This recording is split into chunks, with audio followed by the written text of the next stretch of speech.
Buying grades. I went to Columbia College in the early 1970s, and I was on a state scholarship when I was there. And my girlfriend was from Northeastern. Yes, she was in the same, quote, same thing as filmmaking.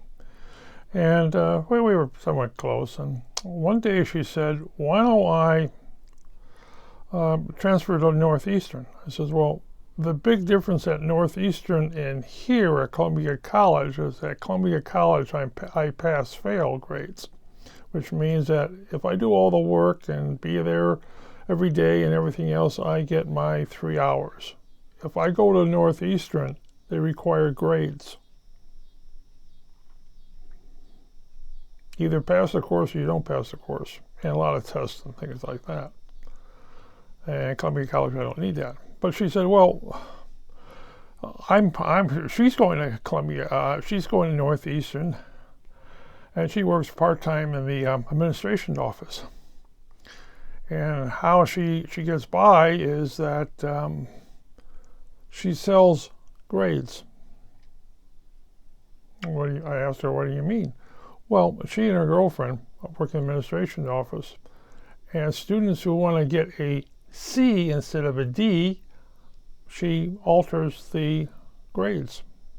The professors never do. When you have 300 students in a lecture room or something like that, something like history and what have you, you really don't know it.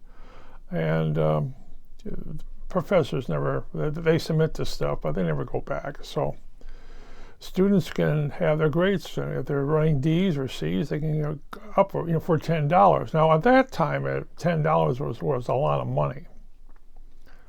And but going to the state school was something like $750 a year, not a semester, a year. So $10 was a lot of money. And she said, oh yeah, I'm making a lot of money selling grades. And she can look ahead of time for a lot of students who have to be in the university to stay out of the military. Yes, it's kind of like that. But she said she also does this. She sells degrees.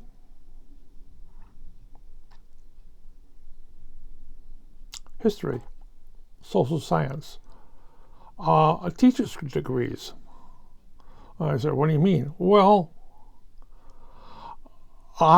she has extras. She simply sells, I predate the person.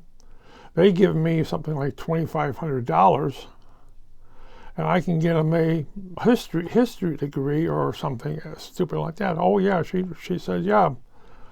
You go in there and you register for a course, and once it goes into the system, she controls everything that goes beyond that point. So you give her $2,500 and she gives you 132 hours in those courses. Well, many of those courses are, while she gets away from it, many of those professors are only there for a couple of years and then they leave, which is, I told her, well, that's nice, but I plan to do post-grad work at that place. What do you mean by that?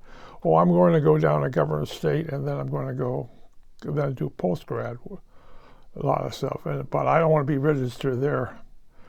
That thing. And when I finally got my graduate degree, I went there, but I had access to the university because I also had a professor's ID. Yes. So while it would have been nice to have gotten a, quote, degree really from there, I knew too many teachers and too many universities that I wouldn't want to get caught being in their operation.